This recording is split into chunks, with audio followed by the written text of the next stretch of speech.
Hi folks, this is going to be kind of a two-subject video, but I got to go cut the grass later, so I've got to hurry up and get this done. If I want to get anything put out there, I want in the lieu of, well, in the view of, not lieu of, in the view of all the strange, crazy eating plans. I would say it's not really an eating plan. One of them is no more than the standard American diet that they've always been eating, but now they're going to call it something and put the word diet after it, and they think they're doing something for themselves. But in lieu of the fact that I see a bunch of these weird things popping up, I want to talk about food myths, and I want to talk health. And I mean true glowing health. If you've never experienced that, you're probably right along with most Americans. Self-reliance begins with health. Self-sufficiency begins with health. Survival begins with health. And people don't give it enough credit. Now, at the end of this, I'm going to show some garden pics because, Will, you asked for that about my garden. I haven't really had a lot to show, but I'll show you some garden pics at the end. And I'm going to show you, I'm going to have a quilt show and tell about the several lap quilts that I have in progress, or I don't have any finished at the moment, but 3 in progress right now in various stages of progress. But if you've listened to this channel for any length of time, you know that I have eaten beef, butter, bacon, and eggs almost exclusively for going on 6 years, I guess it is. A tiny bit of cheese, not much, because that mess you up. Some heavy cream in my coffee, some tuna or salmon on occasion. I don't eat organ meats. I don't like organ meats. Anyway, I posit that Big Pharma has 0 answers for any of us. 0. 0. I believe my husband's health was partially ruined by prescribed medications and this standard Southern slop diet over the course of his young life. I'm almost 69 years old now. I'll be 69 in November. I don't have any more weight management issues. I have no daily complications of various things. I only take one single med for my hypothyroidism, which showed up about 25 years ago. I have to actually go back and count, but I know it's way before we moved here. So then we've been here 23 years. So I say 25 years ago at least. When my thyroid malfunctioned back then, I was 60 pounds heavier, as well as, I struggled a lot trying to lose weight. Before they diagnosed my thyroid, it was impossible. When I got my thyroid diagnosed and had it treated, it was still near to impossible. But now I don't have acid reflux anymore. I don't have migraines. I end up in the ER twice a year with migraines. No constipations, no more dry eyes, no blotchy skin, no sunburn from toxins that sugars that seep through your pores. Your skin is your largest organ, and it is permeable, and therefore, you can absorb things through your skin. You can also release things through your skin, and I believe it's the sun rays photoreact with the toxins, the sugars that are pumping out of your body if that's what you're eating. No more weight fluctuations, more than 2 to 3 pounds up or down, and I hardly ever weigh myself. The scale used to trigger me. If I started to creep 1 pound up, I would go crazy. And I would try to deny myself. And of course, denial never worked because the myths that I believed that everybody was teaching back then in the 70s, 80s. If I'd started years earlier with this, I'd likely not had gallstones to the point I had to have my gallbladder removed, or endometriosis back in the 90s, which necessitated hysterectomy at 33. Surgeries, but I don't think I would have had either one of those had I been eating this way all along.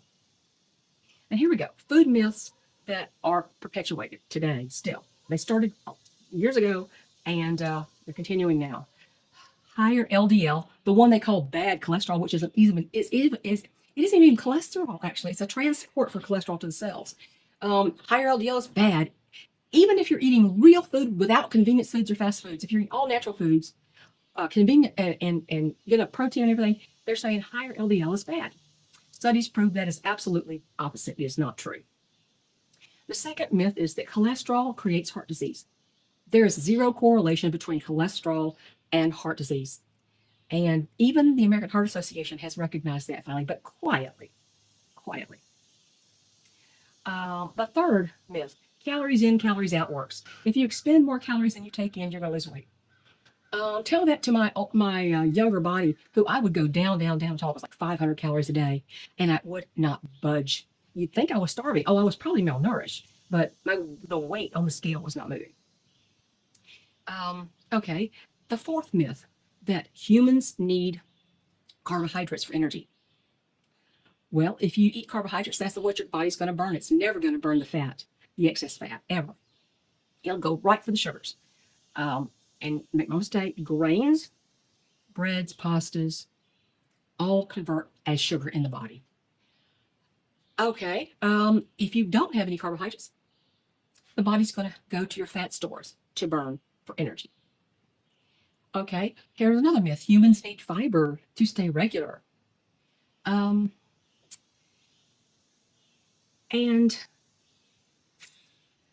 actually, there is no nutritional need for fiber.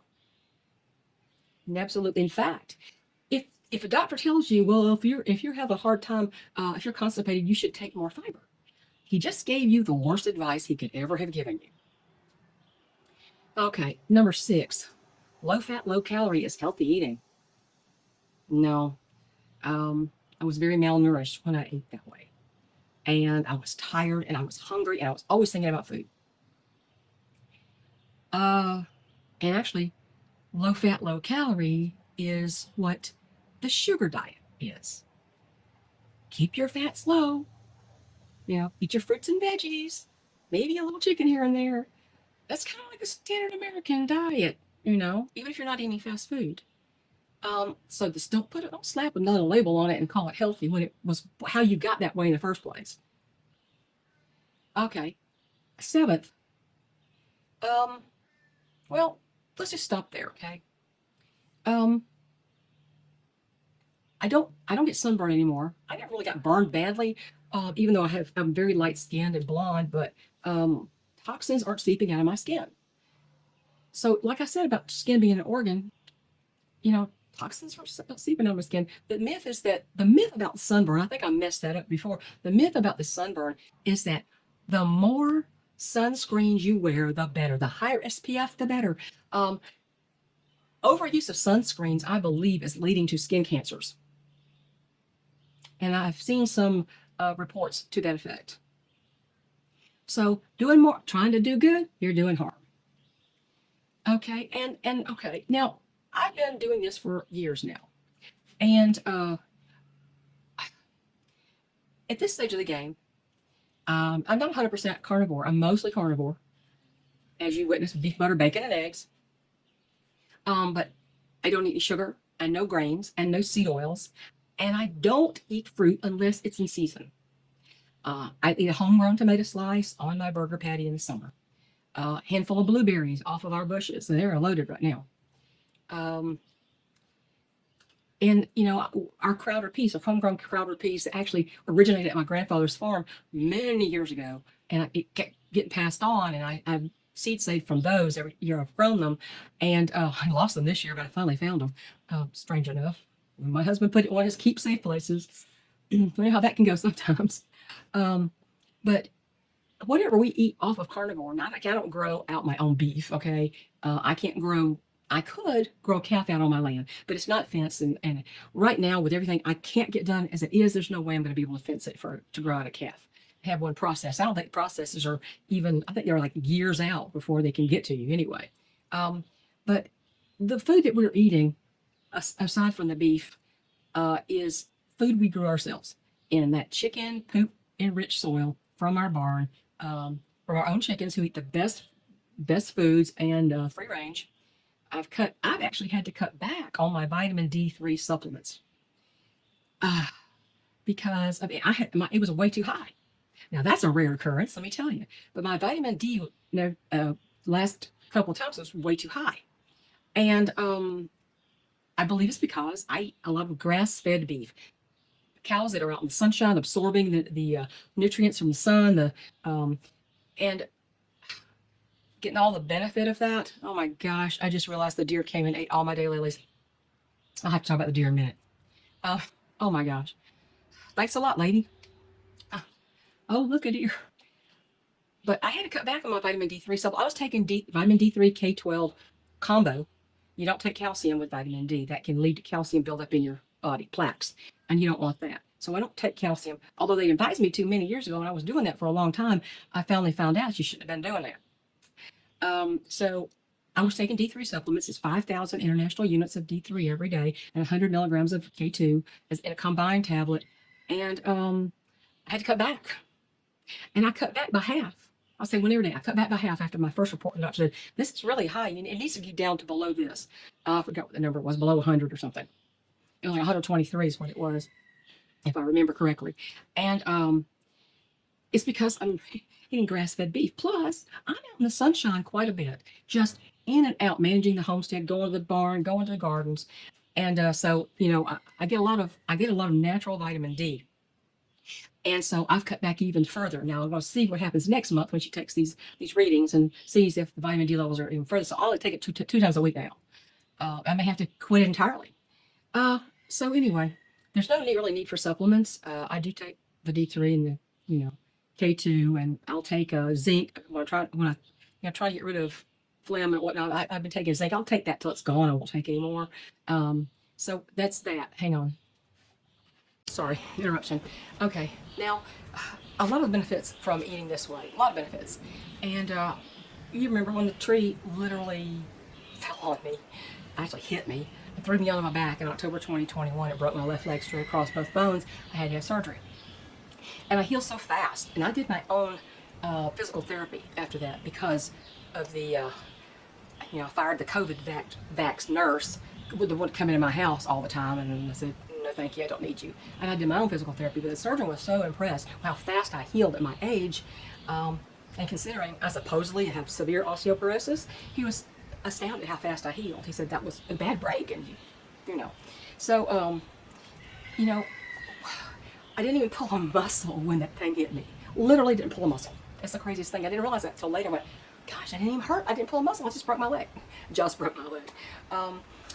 But anyway, eating this way is a proper human diet. It's not a fad. This is an ancestral diet. A lot of people ate prior to the rise of big agribiz. The national health went in the toilet when big agricultural operations started, and we got all these commercially produced fruits and vegetables. Our national health tanked. That's no coincidence, is it? But anyway, my channel is about self-sufficiency and frugal living and purposeful living. And I've done some carnivore content here. Interviewed my friend Rachel, who had many more health issues than I did and was underweight. And she went carnivore because of how the benefits that happened to me. And, because I want to say something here about, she modified her diet to tweak it for herself. She had so many other issues than I do. We have to be our own advocates. Doctors have few answers and even some anti-answers. Let me say anti-answers. Solutions that exacerbate our problems rather than solve them. Because they're going on very bad information in the so-called science. If you delve into it, it was never really science in the first place. Case in point, Dr. John Kellogg, Kellogg's Cornflakes, Dr. John Kellogg, who was a Seventh-day Adventist, who pushed grains and no meat, not for health reasons, because he erroneously believed that red meat over-sexualized humans. That's where we got it. And then, of course, they cherry-pick studies that seem to maybe prove their point. But if you go back and to see who funded the studies, talk about a box in the hen house. So we have to raise the bar on what constitutes good health now. We have to raise the bar. Most people have no idea what that actually feels like until, they don't have any idea how bad they really felt until they begin to feel really good after they start eating this way. Not everybody's going to respond exactly the same or at the same pace, because we all start out at different health levels and issues from our childhood, our nutrition or lack thereof during our growing up period. I talk about nutrition for my chickens. Would I not at least pay that much attention to my own nutrition? But people would rather research what it makes their dogs healthy and eat crap themselves. It's crazy.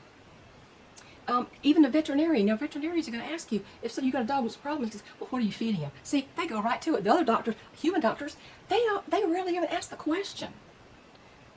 And sometimes you can't even tell them, oh, I'm eating carnivore, because they freak out about it because of their ignorance about the subject. But, if you're of a very seasoned age when you start this and you've eaten trash all your life, you may have spectacular results. Or you may have just slower, more moderate results. Or may not seem to have a lot of results at the beginning. But healing from the inside out takes some time. This is not a diet. This is what you can eat the rest of your life. This is not a diet. that's why people never actually lose their fat. They go on and off diets, and it's usually the diet they picked is usually very nutrient deficient, like vegan diets or vegetarian diets. So don't think of this as weight loss. This isn't weight loss.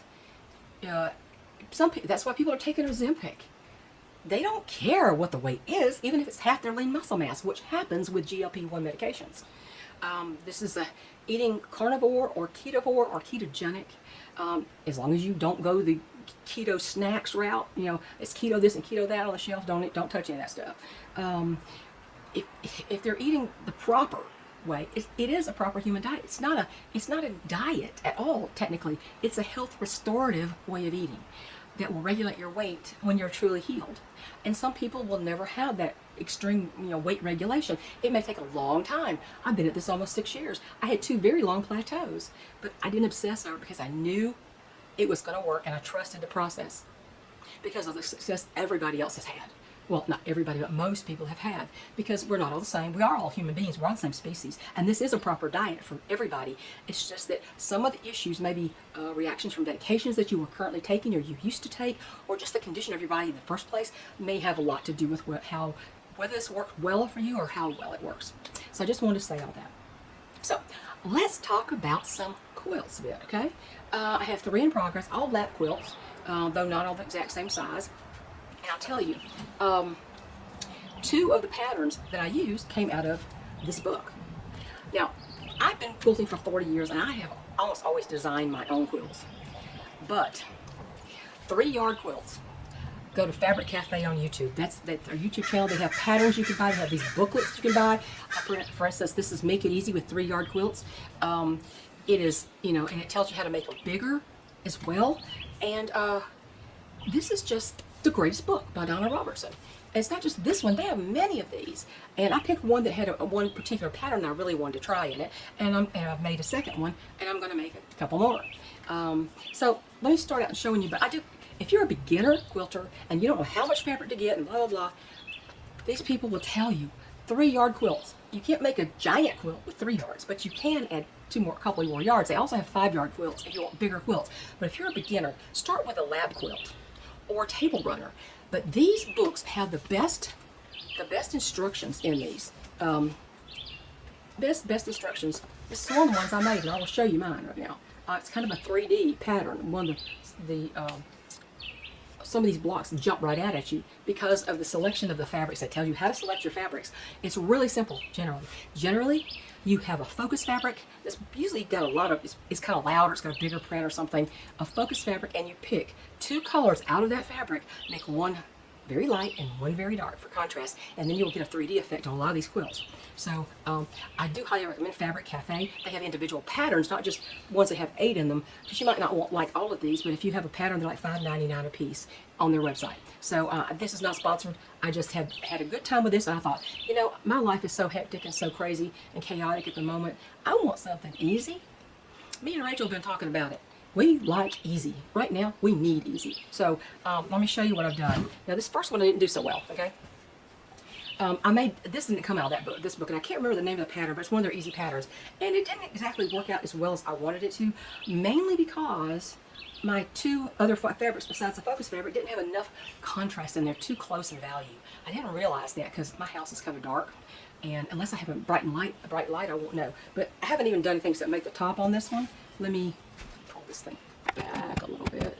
Okay, I'm going to show you this here. Okay, this is one. Okay, this right here. Okay. It's not a very big one. It's just that the green and the red that came, but I pulled down the focus fabric. Let me get close on this focus fabric so I can show you this. Okay, I can get my hands around it. This right here. The green and the red needed more contrast. I needed a little bit more contrast, or I needed a different color. But I'm gonna. This is fine for what it is. It doesn't have to look 3D. And I will get around to quilting this at some point. All right, there's that one. The next one I did. Now, this is done. I have the binding pinned on. It's sewn on one side, it's pinned on the front side. So I'm going to show you this. It's got pins on it. I've already stabbed myself really bad once today. So I'm going to try not to stab myself. Okay. This right here. Let's get back here. Okay. The backing is this. I already had this on hand. The 3 yards doesn't include the backing. It's only the yards for the front of the quilt that they're talking about. So I had these fabrics except for one of these already, and yeah. So this one right here is a pattern out there called Diversion, and I'll show you the. Let me see if I can find the Diversion pattern. Now, you know, I chose my own color, so therefore it is my pattern technically. But you know, it's. Let's see if I get it. I'll get it. I get it. Okay, this is Diversion. This is the Diversion pattern. Okay. All right. So that was that one made to that. And okay, the one I think came out probably the best of all of them. And this is already pinned to quilt, so I don't. Let me see. Can I get back any further? No, I'm at back. That camera don't do any better than that. Okay. This is the Levity pattern. Okay. It's got orangey peach color, and I don't know if you can tell, but the flowered blocks kind of float on the front of it. You see that? Get back in farther. You see that? Okay. That's the Levity quilt, and I'll show you Levity in the book. I just want to show you something that you could actually do really easily. So this was Levity, and of course that orange. It's actually peach. Orangey peach is what, and that one came out really well. That one I think it's awesome. That one came out very well, and I plan to do quite a bit more of these. As soon as I quilt this other one, I gotta get to it. So anyway, let's get this back up here. So you know, these are just really easy patterns and easy to follow, and they have the easiest of the easy for you, and they show you different ways you can choose fabrics, and it's very educational channel. So if you're a beginner quilter, I suggest you log on to, subscribe to Fabric Cafe and watch a few of their videos. It's mother and daughter, and even her brother, mother and son and daughter, really, and they're all quilters. So it's really nice. Anyway, I guess that's all I was going to say. I want to show you the garden, which is, you know, it's finally growing. It was very cool, and suddenly it was really hot. And this morning I had a little surprise. Let the chickens out, the Dirty Dozen bunch, out to free range, and Shelby was, you know, a little nutty one, and she was in the barn and trying to find a place to lay, and finally she came out a couple minutes later after letting them out the gate, and she walked a few feet out the gate, and she started craning her neck forward and clucking, like, what is it, what is it? And I went, oh Lordy, is there a snake down there? So I went out there to see, and I saw this brown, just this smooth area, and I went, what is that? And I realized it was a fawn. It was a newborn fawn right outside the chicken pen, flat to the ground. If Shelby hadn't alerted me, I probably would have stepped on it. And you know, one day I came out front, and I think it's mother, probably it's mother. She hangs around here a lot.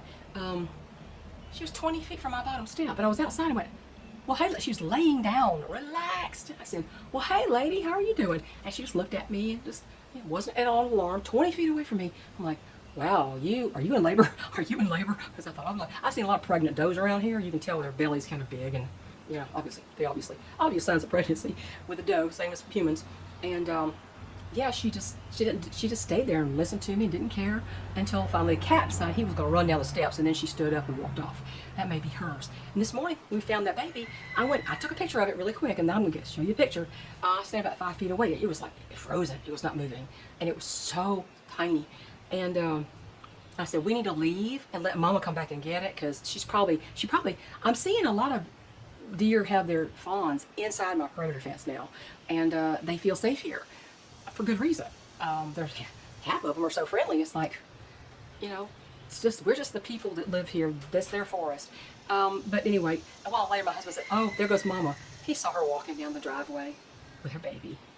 So, yeah, and I went to see if it was the same one, and yet the baby was gone. So Mama came back to get her. Her or him, I don't know if it was her or him, because it was flat on the ground. And so anyway, it was really cool. There's nothing prettier than a fawn or a baby goat. Nothing cuter in the world.